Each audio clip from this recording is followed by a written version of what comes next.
హృదయపూర్వకంగా శుభాలు, వందనాలు తెలియచేస్తూ ఈ ఘనమైన కార్యక్రమాన్ని జరిగిస్తున్న ఆత్మీయులైన దైవజనులకి హృదయపూర్వకంగా నా నిండు వందనాలు తెలియచేస్తూ ఏకీభించిన మీ అందరికీ కూడా పేరు పేరు చెప్పిన మరొకసారి నా హృదయపూర్వక వందనాలు, శుభాలు అందిస్తూ, ప్రియులారా, దేవుని వాక్య ధ్యానానికి వెళ్ళే ముందుగా ఒక చిన్న పల్లవి, ఒక శరణాన్ని మనం పాడుకుందామండి.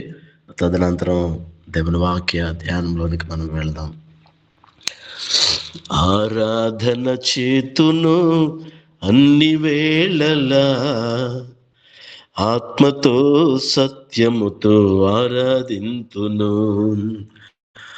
ఆరాధన చేతును అన్ని వేళలా, ఆత్మతో సత్యముతో ఆరాధింతును. నా ప్రాణ ప్రియుడు యేసయ్యకు, నన్ను కన్న తండ్రి నా యేసుకు.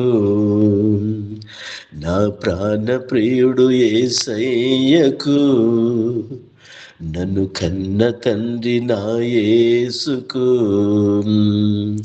స్తుతి స్తుతి స్తుతి స్తుతి ఆరాధన, హల్లెలూయా హల్లెలూయా ఆరాధన.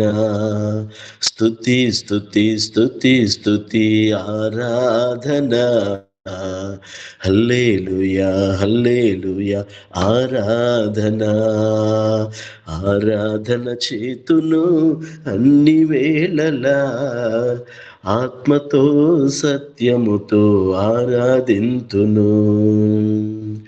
బలవంతుడా, జయశీలుడా, మృత్యుంజయుడా, నా జీవనదాత. బలవంతుడా, జయశీలుడా, మృత్యుంజయుడా, నా జీవనదాత. ఉన్నవాడు అనువాడానికే స్తోత్రము, సృష్టికర్త సజీవుడానికే స్తోత్రము. ఉన్నవాడ అనువాడానికే స్తోత్రము, సృష్టికర్త సజీవుడానికే స్తోత్రము. స్తుతి చేయుట నాకెంతో శోభస్కరము, స్తుతి చేయుట నాకెంతో శోభస్కరము. స్తుతి స్తుతి స్తుతి స్తుతి ఆరాధన, హల్లెలూయా హల్లెలూయా ఆరాధన. స్తుతి స్తుతి స్తుతి స్తుతి ఆరాధన, హల్లెలూయా హల్లెలూయా ఆరాధన. ఆరాధన చేతును అన్ని వేళలా, ఆత్మతో సత్యముతో ఆరాధింతును. ఆరాధన చేతును అన్ని వేళలా, ఆత్మతో సత్యముతో ఆరాధింతును. దేవునికే మహిమ ఘనత ప్రభావములు కలుగును గాక.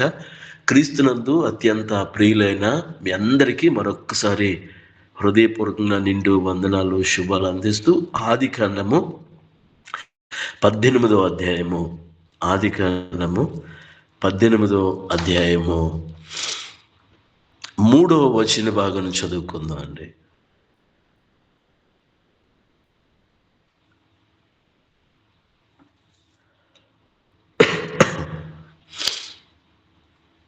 Praise the lord.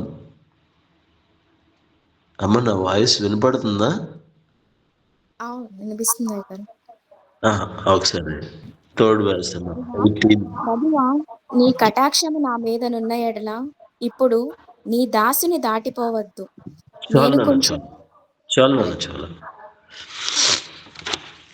వాక్య భాగం చదివి సహకరించిన సోదరి ప్రత్యేక వందనాలు. పిల్లరా, ఈ సందర్భాన్ని మనం చాలా మార్లు దేవుని మందిరాల్లో వ్యక్తిగతముగా అనేక మార్లు వాక్యాన్ని ప్రకటిస్తూ ఉన్న సందర్భం ఇది. అయితే మరొకసారి ఉదయకాల సమయంలో దేవుడు మనతో ఈ వాక్యాన్ని మాట్లాడడానికి ప్రభువు తన వాక్యంలో నుంచి కొన్ని విషయాలను మనకు తెలియపరచడానికి ఈ వాక్యంలో నుంచి ప్రార్థనాపూర్వకంగా దేవుడు బయలుపరచిన ఉద్దేశాన్ని మనం ఒకసారి ఆలోచించేద్దాం. ప్రభువా, నీ కటాక్షము నా మీదనున్న ఎడల ఇప్పుడు నీ దాసుని దాటిపోవద్దు. ప్రతి క్రైస్తవుని జీవితంలో ప్రార్థనలో మనము ఉపయోగించవలసిన మాట ఇది. ఈ మాటను మనము ఖచ్చితంగా మన ప్రార్థనలో దీన్ని జోడించాలండి. ఎందుకంటే ప్రభు యొక్క కృప కానీ తోడుగా లేకపోతే మన జీవితము శూన్యం. ప్రభువా, నీ కటాక్షము నా మీద నుండి ఎడల ఇప్పుడు నీ దాసుని మీరు దాటిపోవద్దు. అంటే దేవుడు ప్రతిరోజు నిన్ను నూతనపరచడానికి, ప్రతిరోజు నిన్ను ఆశీర్వదించడానికి, ప్రతిరోజు నీకు ఒక నూతనమైన కార్యము చేయడానికి ఆయన నీ ఎడల జరిగించడానికి ప్రభువులు వారు చూస్తూ ఉన్నారు. అయితే మనము దానిని ఖచ్చితంగా ఉపయోగించుకున్నట్లయితే మాత్రం ఒక గొప్ప ఆశీర్వాదాన్ని మనము పొందుకోవచ్చని ఈ మాటను బట్టి మీకు జ్ఞాపకం చేస్తూ ఉన్నాను. ఈ సందర్భం అంతా మనకు తెలుసు. మమ్రే సింధూర వనంలో అబ్రహాం గారు ఎండవేళ అంటే మిట్ట మధ్యాహ్న సమయంలో ఆయన వేసుకున్న గుడారము ద్వారం దగ్గర కూర్చొని ఆలోచన చేసుకుంటూ ఉన్నారు. ఆ మమ్రే సింధూర వనములో ఇద్దరు మాత్రమే ఉన్నారు, అబ్రహాం గారు, శారమ్ గారు.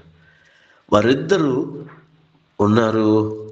ఈయన ఎండవేళ ద్వారమందు కూర్చుని ఉన్నప్పుడు దేవుడు అతనికి కనిపించాడు. ఈ కాంటెక్స్ట్ చాలా జాగ్రత్తగా మనం ఆలోచన చేసినట్లయితే ముందేమో యెహోవా అతనికి కనబడెను అని వ్రాయబడి ఉందండి. అంటే దేవుడు అతనికి కనిపించాడు. ఉదాహరణకి జస్ట్ నా ఇమాజినేషన్, ఆయన దూరముగా ఉన్నప్పుడు ఒక వైట్ అంటే ఒక తెల్లని ఆకారంలో ఆయన కనిపించి ఉంటారు. ఓకే, నిజంగా ఆయన దేవుడు అని ఈయన ఖచ్చితంగా అనుకున్నారు. ఎందుకంటే అబ్రహాం గారికి దేవునికి ఒక చక్కని అటాచ్మెంట్ మనకి 12వ అధ్యాయంలోనే మనకు కనపడుతూ ఉంది. అంటే దేవుడు చెప్పిన స్వరాన్ని బట్టి ఆయన నువ్వు వెళ్ళు అంటే ఇంకా ఏమి మారు మాట మాట్లాడకుండా, ప్రభువా వారం టైమే ఉండే, ఒక నెల రోజుల టైమే ఉండే, ఆ ఇంట్లో కొన్ని సమస్యలు ఉన్నాయి, ఇంట్లో కొన్ని బాకీలు ఉన్నాయి, ఇంకా కొద్దిగా ఇదిగో మరి కొన్ని పనులు ఉన్నాయి, అవన్నిటిని కూడా నేను చక్కపరుచుకుని వెళ్తాను అని ఏమాత్రం కూడా సమయం అడగకుండా వెళ్ళిపోయినట్లుగా ప్రభువు చెప్పిన మాటను పట్టుకొని వచ్చేసినట్లుగా మనం చూస్తూ ఉన్నాం. వారు వచ్చి ఎక్కడ స్థిరపరచబడ్డారంటే మమ్రే సింధూర వనం దగ్గర స్థిరపరచబడ్డారు. అక్కడ ఒక చిన్న టెంట్ వేసుకున్నారు. వాళ్ళిద్దరూ ఉంటూ ఉన్నారు అక్కడ దేవుని కొరకు ఆయన నిరీక్షణతో. అంటే ప్రభు వెళ్ళమన్నాడు, వచ్చేసాం, ఏంటి వాట్ నెక్స్ట్ అని వాళ్ళు దేవుని సన్నిధిలో ప్రతిదినం కనిపెడతా ఉన్నారు. అయితే ఆ రోజు ప్రభువు కనిపించేసరికి చాలా యాంగ్జైటీతో, చాలా సంతోషంతో, ఆనందంతో ఆయన ఎదురు చూస్తూ ఉన్నాడు. మరి కొద్దిసేపటికే దేవుడు కనబడెను అని వ్రాయబడిన అంటే నాకు కనిపించాడు అనే ఆనందంతో ఉన్న ఆయన ఆ కన్నులెత్తి చూడగానే ముగ్గురు మనుష్యులుగా కనపడతా ఉన్నారంటండి. ముందేమో దేవుడు కనపడ్డాడు అని వ్రాయబడి ఉంది మొదటి వచనంలో. ఇక 2వ వచన భాగంలో మనకి ఏం కనపడుతుందంటే ముగ్గురు మనుష్యులు నిలువబడి ఉన్నారు, ఆయన ఎదుట నిలవబడి ఉన్నట్లుగా మనకు కనపడతా ఉంది. ఆ ముగ్గురు మనుష్యులు తండ్రి, కుమార, పరిశుద్ధాత్మ అనుకోండి, లేకపోతే దేవుని దగ్గర నుంచి పంపబడిన దేవుని దూతలు అనుకోండి, మీరు ఏదైనా అనుకోవచ్చు. ఇక్కడ ఆ ముగ్గురు వ్యక్తులు వాళ్ళు రాగానే ఈయన వెళ్ళి వారిని ఎదుర్కొని పరిగెత్తి నేల మట్టుకు సాగి వంగి, ప్రభువా నీ కటాక్షము మా మీదనున్న ఎడల, నా మీదనున్న ఎడల నీ దాసుని మీరు దాటిపోదు. ఆల్రెడీ వచ్చారు కదా, నన్ను చూడడానికి వచ్చారు కదా, నా కుటుంబాన్ని దర్శించడానికి వచ్చారు కదా, మీరు ఏమాత్రము కూడా వెనుకడుగు వేయకుండా రండి అని ఆయన్ని, ప్రభువుని, లేకపోతే దేవుని దగ్గర నుంచి వచ్చిన ఆ దేవదూతలను ఆయన ఏం చేస్తున్నాడంటే ఆహ్వానిస్తూ ఉన్నాడు, ఇన్విటేషన్ ఇస్తూ ఉన్నాడు, ప్రాధేయపడుతూ ఉన్నాడు, బ్రతిమలాడుతూ ఉన్నాడు. ఇంకా ఏం చేస్తున్నాడంటే సాగిలపడి నమస్కరిస్తూ ఉన్నాడంటండి. ఎన్ని అద్భుతమైన ఆ భక్తిని అక్కడ ఆయన కనబరుస్తున్నాడండి. ఎంత అద్భుతమైన భక్తిని ఆయన కనబరుస్తున్నాడనే విషయాన్ని మనము ఈ లేఖన భాగాల ద్వారా మనము నేర్చుకుంటూ ఉన్నాం. ఇంకా ఆయన ఏమంటున్నాడంటే, అయ్యా ఇదిగో నేను కొంచెం నీళ్లు తీసుకుని వస్తాను, దయచేసి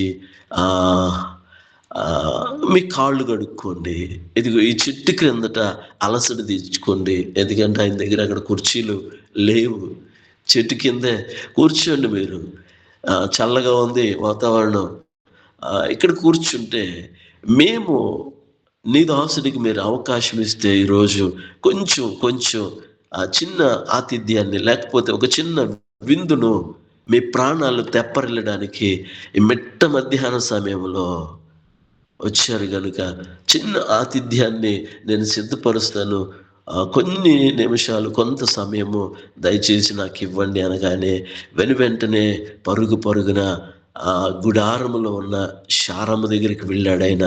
త్వరగా ఇదిగో అమ్మ, మన ఇంటికి గెస్ట్లు వచ్చారు, నువ్వేం చేయాలంటే ఆ రొట్టెలను సిద్ధపరచు అనగానే ఆమె ఏం చేస్తుందంటే ఏకంగా 3 మానికలు, అంటే ఉదాహరణకి ఒక మానిక వచ్చి 1 కిలో అనుకుందామండి, 1 కిలో అంటే 3 కేజీల పిండిని, వచ్చినలేమో 3, 3 కేజీల పిండిని సిద్ధపరిచి చపాతీలు చేసేసిందండి. చపాతీలు చేసింది. సరే, ఈయన వెంటనే పరుగున వెళ్ళాడు. ఈయన శారమ్మ గారేమో చపాతీలు చేసే పనిలో ఉంటే, ఈయన మరి పశువుల మందకు వెళ్ళి ఒక మంచి ఒక దూడను తెచ్చి పనివానికి అప్పగించారంటండి. అయ్యా దీన్ని శుభ్రం చేసి మరలా మా దగ్గరికి తీసుకుని వస్తే దీన్ని నేను తయారు చేయాలి, వండాలి, నా దగ్గరికి, నా ఇంటికి వచ్చిన గెస్ట్లకి నేను సిద్ధపరచాలి ఆతిథ్యము అని ఎంతో సంతోషముతో, ఆనందంతో ఒక శ్రేష్టమైన బలమైన ఏడాది దూడను తెప్పించి, లేత దూడను తెప్పించి వారి కొరకు విందు చేయించడానికి ఆయన సిద్ధపడ్డాడండి. సరే, అది కూడా సిద్ధమవుతూ ఉంది. దాన్ని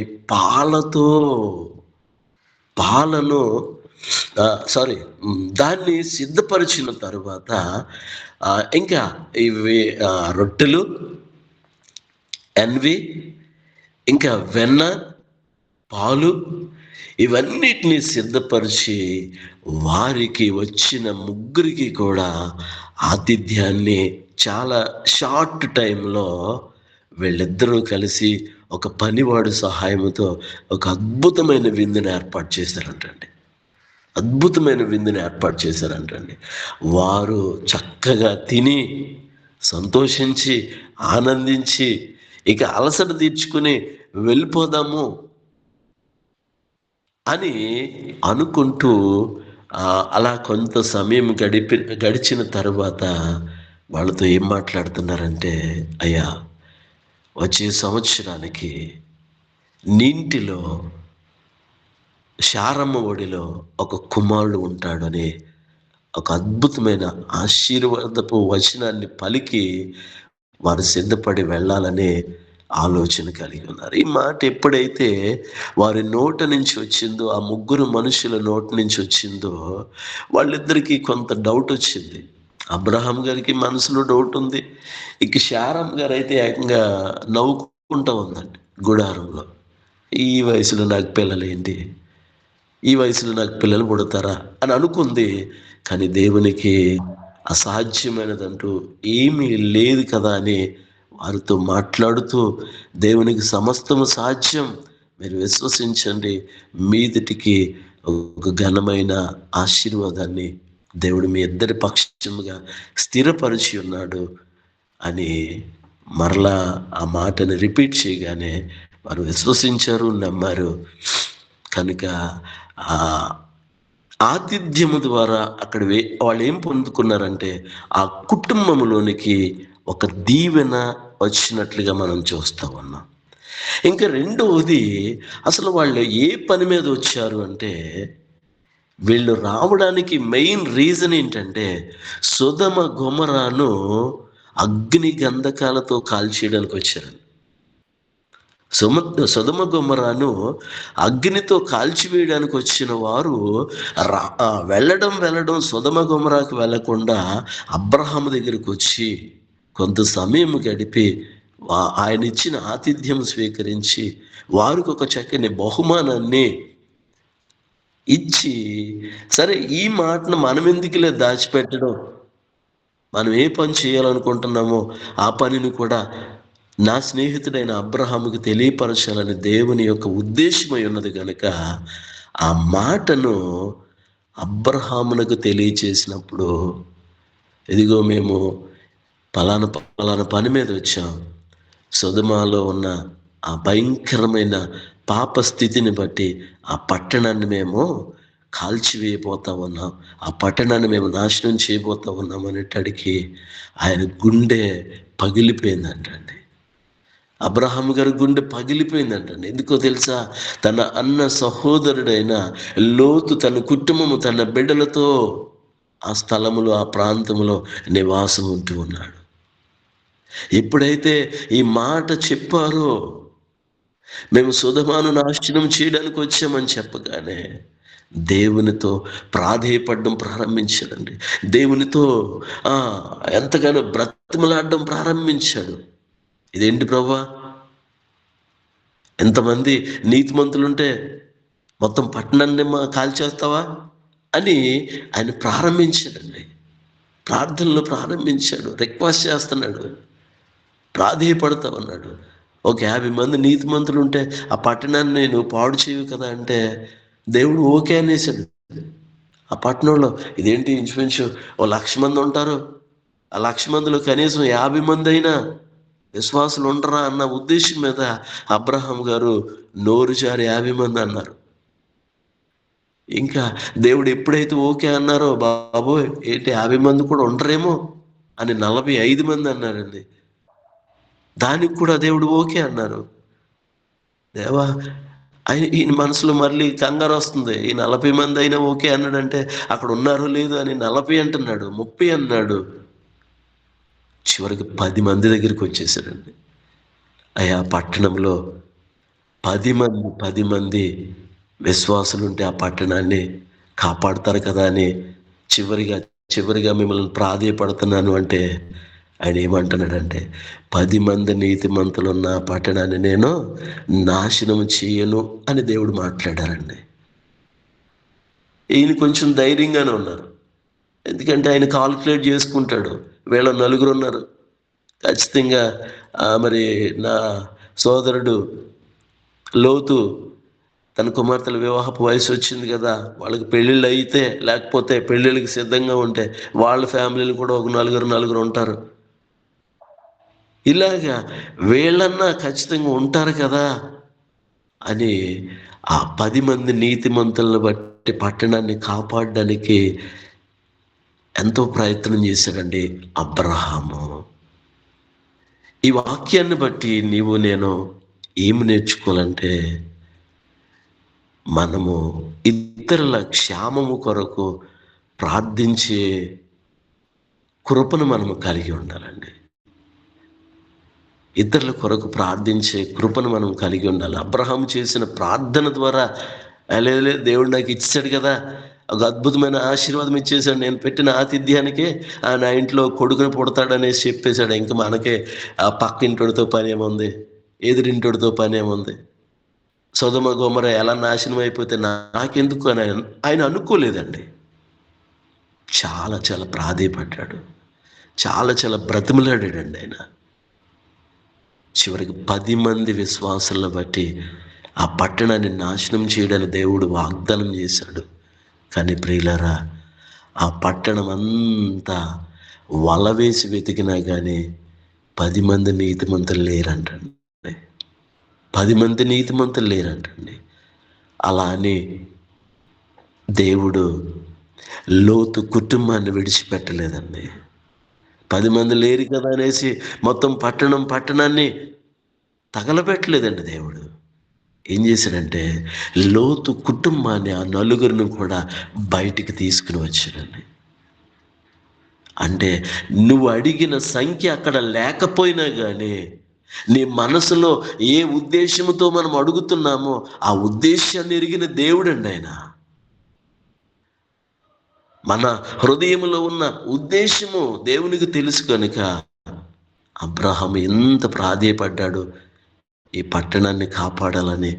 కానీ ఇక్కడ 10 మంది విశ్వాసులు కూడా లేరే, 10 మంది నీతిమంతులు కూడా లేరే అని దేవుడు కూడా, ఆయన కూడా తన మనసులో ఒక వేదన ఉంటుంది ఖచ్చితంగా.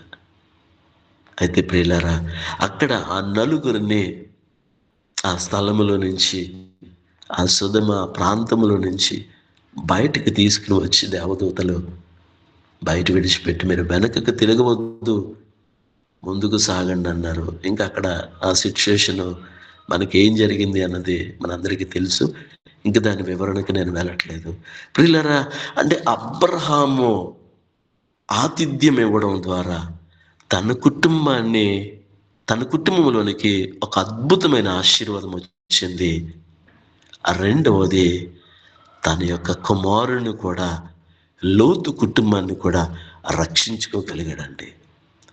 ఈరోజు దేవుని పిల్లలమైన మనము దేవుని సన్నిధిలో ఆతిథ్యము అనగా దేవుణ్ణి స్తుతించడంలోను, దేవుణ్ణి ప్రేమించడంలోను, మన భక్తిని కనపరచడంలోను, దైవ సేవకుని ప్రేమించడంలోను మనము చూపించే ఆ గొప్ప ప్రేమ నీ జీవితాన్ని, అలాగే నీకున్న బంధువర్గాన్ని కూడా దేవుడు కాపాడుతాడు. దేవుడు ఒక నిశ్చయమైన ఆశీర్వాదం ఇస్తాడు అని ఈ వాక్య లేఖన భాగం ద్వారా మనకు కనబడుతూ ఉందండి. మరొక చిన్న సందర్భాన్ని కూడా మీ ముందు నేను జ్ఞాపకం చేసి నా మాటలు ముగించాలని నేను ఆశపడుతూ ఉన్నాను. యెహోషువ గ్రంథంలో 2వ అధ్యాయంలో ఒక్క మాట చదువుకుందాం. యెహోషువ గ్రంథము 2వ అధ్యాయము 4వ వచన భాగం చదువుతామండి.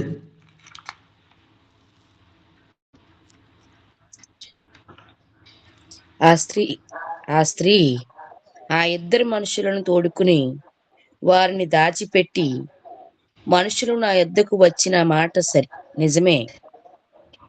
చాలన్నా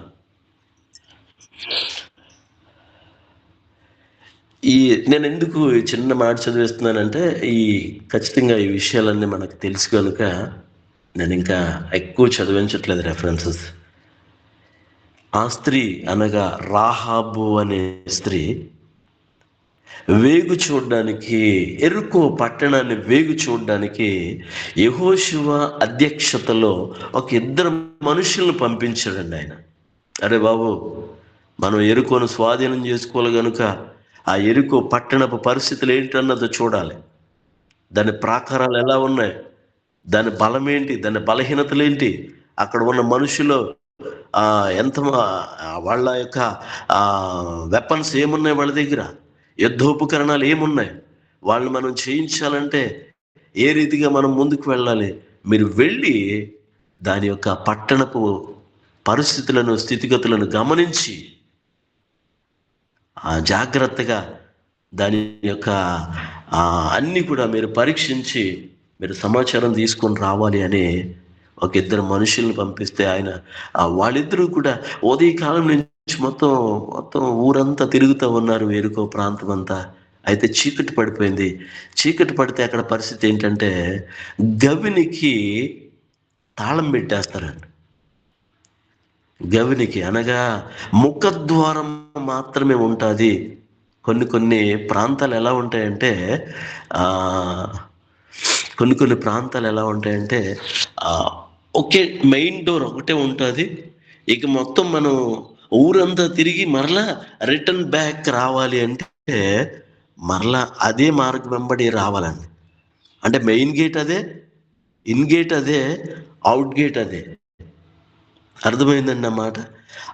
అందులో నుంచి ప్రవేశించాలి, అందులో నుంచి బయటకు వెళ్ళాలి. సాయంకాలం అయ్యేసరికి ఎంత సమయం అని ఉంటుంది. సాయంకాలం అయ్యేసరికి ఉదయాన్నే 10 అయింది అనుకోండి, రాత్రి 10 అనుకోండి, ఇంకా క్లోజ్ చేసేస్తారండి. ఇంకెవడన్నా వచ్చినా కానీ అరే బాబు నేను బయటికి వెళ్ళాను, చుట్టాల ఇంటికి వెళ్ళాను, లేకపోతే అక్కడికి వెళ్ళాను, ఇక్కడికి వెళ్ళాను అంటే ఇంకా డోర్ తీసే పరిస్థితులు ఉండవండి. అలాంటి ఒక ఖచ్చితమైన రూల్ కలిగిన పట్టణం ఎరుకో. అయితే మెయిన్ ద్వారము మూయబడి ఉంటుంది కనుక వాళ్ళు వెళ్ళడానికి అవకాశం లేదు. వెళ్ళడానికి అవకాశం లేకపోతే వారిని ఆ స్త్రీ అనగా రాహాబు అనే ఆ స్త్రీ వారిద్దరిని కూడా దాచిపెట్టిందంటండి. వాళ్ళిద్దరిని కూడా దాచిపెట్టింది. ఈ వార్త ఎక్కడికి వెళ్ళిపోయిందంటే ఆ యొక్క ఆ దేశపు రాజు దగ్గరికి ఈ వార్త వెళ్ళిపోయింది. మన దేశాన్ని వేగు చూడడానికి వచ్చారు, ఎవరో కొత్త వారు వచ్చారు, నూతనంగా ఉన్నారు వాళ్ళు. వాళ్ళ డ్రెస్ కోడ్ వేరుగా ఉంది, వాళ్ళ చూపులు వేరుగా ఉన్నాయి, వాళ్ళ మాట వేరుగా ఉంది, వాళ్ళ భాష వేరు. మేము చూసాం, అదిగో పలానా ఆ సెంటర్లో చూసాం, ఈ సెంటర్లో చూసాం అని ఎక్కడికి వెళ్ళిపోయిందంటే ఈ మాట రాజుగారి దగ్గరికి వెళ్ళిపోయిందండి.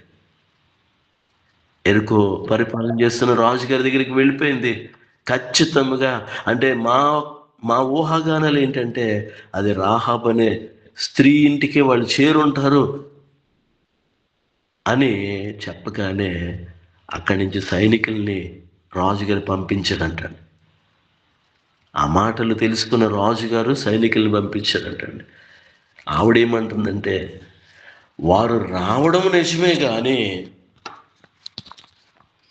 వారు నా దగ్గరికి రావడం నిజమే. ఇప్పుడు చదువుతాను అన్నమాట.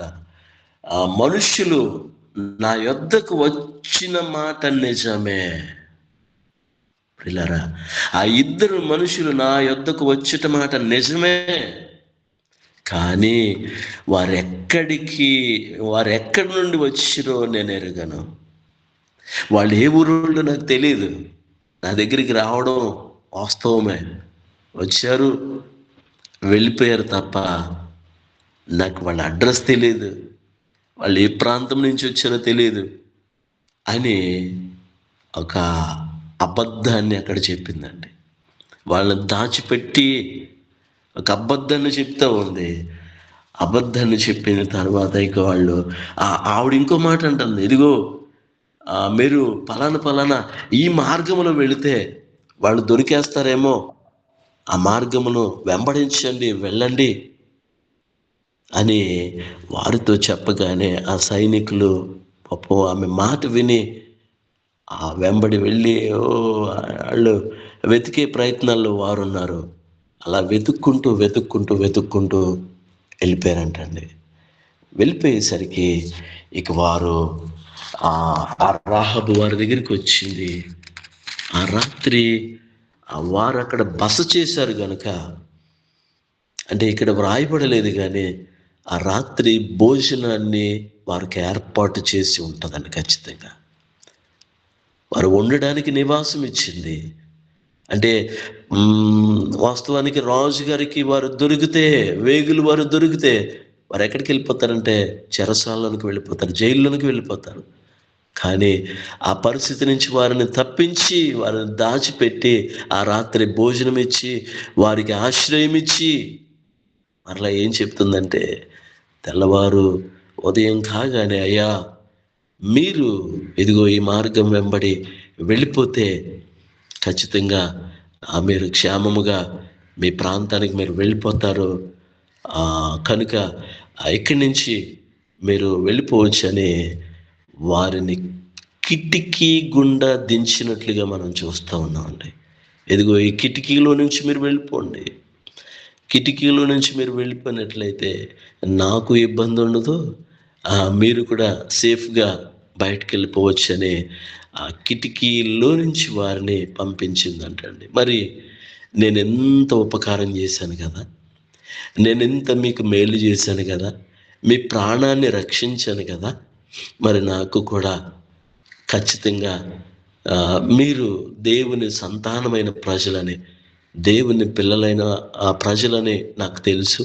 ఎందుకంటే మీరు ఎర్ర సముద్రాన్ని దాటుకుంటూ వచ్చారు, ఎంతోమంది రాజులను ఓడించి మరి ఎన్నో పట్టణాలను, ఎన్నో దేశాలను మీరు స్వాధీనపరుచుకుంటూ ఉన్నారు. కనుక మా దేశమును కూడా, మా ప్రాంతాన్ని కూడా మీరు స్వాధీనపరుచుకునేటప్పుడు దయచేసి నన్ను జ్ఞాపకము చేసుకొనండి అని ఈ రాహాబు స్త్రీ వారిని ప్రాధేయపడతా ఉంది. నేను చేసిన చిన్న సహాయమునకు మీరు కూడా నాకు ఏదైనా ఉపకారము చేయండి, నా తండ్రి ఇంటికి ఒక చిన్న ఉపకారము అందించండి అని తను ప్రాధేయపడతా ఉందండి. నా ప్రియమైన వారులారా, ఆ యొక్క వాళ్ళు కూడా అయ్యో నిజమే కదా, మనం నిజంగా సైనికులకు దొరికితే మన పరిస్థితి జైల్లో ఉందో, ఇప్పటికే రాత్రంతా మనకి చక్కని ఆశ్రయం ఇచ్చింది, ఆతిథ్యం ఇచ్చింది, సరే ఏముందిలే. దేవుని ప్రేమ అక్కడ కనపడుతూ ఉందండి. దేవుని ప్రేమను బట్టి మరి నా ఇంటికి ఏదైనా ఒక ఆనవాలు ఇవ్వండి అంటే మేము ఇదిగో ఏ కిటికీలో నుంచి అయితే మమ్మల్ని మీరు తప్పిస్తున్నారో ఆ కిటికీకి ఈ ఎర్రని దారాన్ని కట్టు, ఇదే మాకు గుర్తు. నీ ఇంటిలోనికి నీ తల్లిదండ్రుల్ని, నీ బంధువుల్ని, నీ రక్త సంబంధాల్ని, నీకు నెలవై ఉన్న వారు అందరినీ కూడా నీ ఇంట్లో చేర్చుకొనువు. ఈ పట్టణాన్ని స్వాధీనపరుచుకునేటప్పుడు నీ ఇంటికి రక్షణ ఉంటుంది అని వారు భరోసా ఇచ్చారంటండి. దేవునికి మహిమ కలుగును గాక, దేవునికి స్తోత్రం కలుగును గాక. నా ప్రియమైన వారులారా, చేసిన ఒక చిన్న ఆతిథ్యాన్ని బట్టి, లేకపోతే చేసిన ఒక చిన్న కార్యాన్ని బట్టి ఆ రాహాబు తన తల్లిదండ్రులు, తన అన్నదమ్ములు, తన రక్త బంధువులు అందరినీ కూడా రక్షించుకుందండి. అందరినీ కూడా రక్షించుకుంది. నా ప్రియమైన వారులారా, అంటే ఈమె ఆ ఆనవాళ్ళు తీసుకునే ఆ కిటికీకి ఆ దారాన్ని కట్టిందంటండి. దారాన్ని కట్టి ఆ దినానికి వారందరినీ కూడా ఆ ఇంటిలోనికి సమకూర్చుకుందంటండి. ఎంత గొప్ప ధన్యత చూడండి ప్రియులారా. చేసిన పని చిన్నదే కానీ తన కుటుంబాన్ని, రక్త బంధువులు అందరినీ కూడా తను రక్షించుకుందంటండి. ఈరోజు దేవుని పిల్లలమైన మనము, దేవుని సేవకులమైన మనము మన కుటుంబాలతో పాటు అనేకులను దేవుని సన్నిధిలోనికి నడిపించడానికి దేవుడు ఒక మంచి వేదికను మనకి ఇచ్చాడు. మనకి దేవుడు ఒక చక్కని పరిచయం మనకి ఇచ్చాడు. దేవుడు మన కుటుంబాల్లో దేవుడు మనకిచ్చిన ఆధిక్యతను బట్టి, ఆశీర్వాదాన్ని బట్టి మనము కూడా అనేకుల్ని, లేకపోతే మన కుటుంబాల్లో ఉన్న వారిని, మన రక్త బంధువుల్ని దేవుని రాకడ కొరకు మనము కూడా సిద్ధపరుచుకోవాలని ఈ వాక్యము ద్వారా దేవుడు మనకి హెచ్చరిక చేస్తూ ఉన్నాడండి. ఆ యొక్క ఆనవాలుగా ఇచ్చిన ఆ ఎర్రని దారమే క్రీస్తు రక్తం అని మనం చెప్పుకోవచ్చండి. ఆ ఎర్రని దారానికి సాదృశ్యమే క్రీస్తు రక్తము. అంటే క్రీస్తు రక్తము నిన్ను ఆశీర్వదిస్తుంది, క్రీస్తు రక్తము నిన్ను రక్షిస్తుంది. ఆ ఎర్రని దారపు ఆధారముగా ఆ ఇంటిలో ఉన్న వారందరినీ కూడా వాళ్ళు క్షేమముగా ఉంచి మిగిలిన వారందరినీ కూడా నాశనం చేసినట్లుగా చూస్తాం. చివరిగా ఇంకొక మాట చదువుకుని ముగించేసుకుందాం అండి. అదే ఆ భాగంలో 2వ అధ్యాయం 18వ మాట చదువుకుందాం అండి. వాళ్ళు చెప్తున్న మాట, నీవు మమ్మును దించిన ఈ కిటికీకి ఈ ఎర్రని దారమును కట్టి నీ తండ్రిని, నీ తల్లిని, నీ అన్నదమ్ములను, నీ తండ్రి ఇంటి వారిని అందరినీ నీ ఇంట చేర్చుకునుము. చాలా పిల్లరా, ఆమె చేసిన చిన్న సహాయంకు దేవుడు ఎంత పెద్ద బహుమతి ఇస్తున్నాడండి. మనం చాలామంది ప్రార్థనలు పెట్టుకుంటూ ఉంటాం. చాలామంది కేవలం మన కుటుంబాల కొరకు మాత్రమే ప్రార్థన చేసుకుంటూ ఉంటాం. కానీ దేవుడు నీ కుటుంబంతో అంటే నీ ఇంట్లో జరిగిన ప్రార్థన ద్వారా నీ కుటుంబంతో పాటు ఆశీర్వాదం ఎక్కడికి వెళ్తుందో తెలుసండి? నీ తండ్రి ఇంటికి, నీ తల్లి బంధువులకి, నీ రక్త సంబంధులకి, అందరికీ కూడా ప్రార్థన అందుతుందంటండి. ఈ మాటను బట్టి మనం జ్ఞాపకం చేసుకోవాలి. ఆమె చేసింది చిన్న పనే. ఆ రోజు ఆ రాత్రి వారికి ఆశ్రయం ఇచ్చింది. ఖచ్చితంగా ఆ రాత్రి ఉన్నారంటే వాళ్ళకి ఏదో ఒకటి పెట్టుంటుంది కదండి. ఒక చిన్న ఆతిథ్యం, ఇంట్లో ఉన్న రొట్టెలన్నా పెట్టుంటుంది కదా. కనుక మనం చేసే చిన్న పనికి దేవుడు ఒక ఉన్నతమైన బహుమతిని దేవుడు సిద్ధపరిచాడు అని ఈ వాక్యంలో మనకు కనబడుతూ ఉంది. కనుక నా ప్రియమైన వారులారా, రాహాబు తను తాను రక్షించుకోవడమే కాదు కానీ తన కుటుంబాన్ని అంతటిని కూడా రక్షించుకుందండి. వాళ్ళు చెప్తున్న ఆనవాళ్ళు, ఇదిగో మమ్మల్ని ఏ కిటికీలో నుంచి అయితే దించావో, తప్పిస్తూ ఉన్నావో, ఈ కిటికీకి ఈ ఎర్రని దారాన్ని కట్టు. మేము స్వాధీనపరుచుకునే రోజుకి వాళ్ళందరినీ నీ ఇంట్లో సమకూర్చుకో. నీకు నెలవైన వారిని, నీ యొక్క బంధువులను, నీ స్నేహితులను, నీ శ్రేయోభిలాషులను, నీ కుటుంబస్తులను అందరినీ కూడా నీ ఇంటిలో చేర్చుకో. వారందరికీ క్షేమాన్ని దేవుడిస్తాడు అని వారు అక్కడ చక్కని భరోసా ఇస్తూ ఉన్నారు. ప్రియులారా, ఈరోజు రాహాబు కుటుంబము, రాహాబు గృహము ఆశ్రయం ఇచ్చినందుకు అది ఒక నోవాహు వాడవలే ఆ కుటుంబాన్ని అంతటిని రక్షించిందండి. నోవాహు ఓడలో ఉన్న ఎన్నమండుగుల ద్వారా ఎలాగైతే సెకండ్ జనరేషన్ స్టార్ట్ అయిందో, అలాగే రాహాబు తను చేసిన ఒక చిన్న పని ద్వారా దేవుడు తన కుటుంబాన్ని అంతటినీ, తన రక్త బంధువులందరినీ కూడా ఆమె రక్షణలోనికి నడిపించుకుందనే సత్యము మనం ఆధ్యాత్మికంగా ఆలోచన చేయాలి. ఈ రెండు కాంటెక్స్ట్లో మనకి ఏం కనపడుతుందంటే, చేర్చుకున్నారు, ఆతిథ్యం ఇచ్చారు.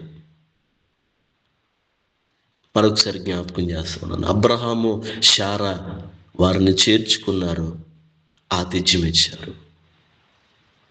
రాహాబు చేర్చుకుంది, ఆతిథ్యం ఇచ్చింది. తద్వారా అక్కడ అబ్రహాము గారి జీవితంలో రెండు అద్భుతమైన ఆశీర్వాదాలు ఆయన పొందుకున్నాడు.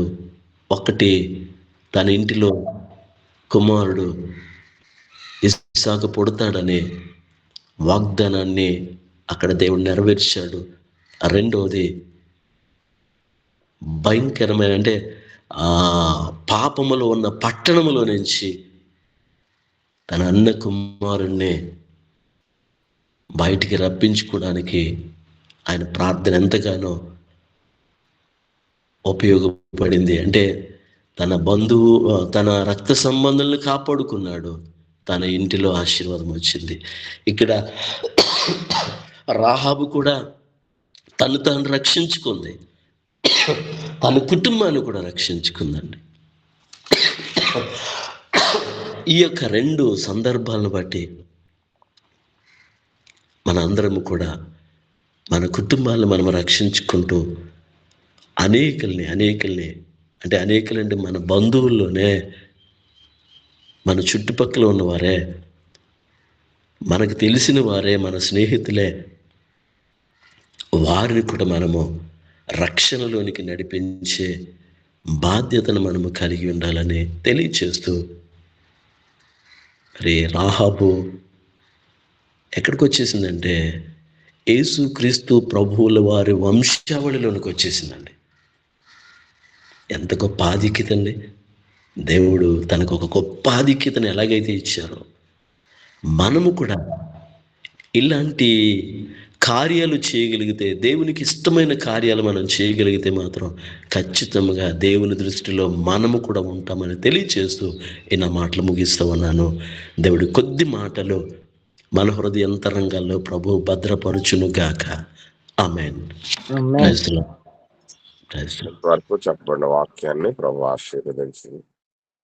మధ్యలో ఉన్నటువంటి సహోదరి సందర్శిని గారు వాక్య ఫలింపు ప్రార్థన చేస్తారు. వందనాలమ్మ.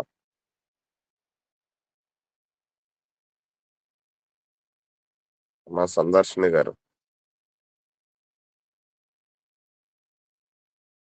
బన్హరే గారు హలో అమ్మా పిలుస్తారు ఒకసారి. సందర్శిని గారు,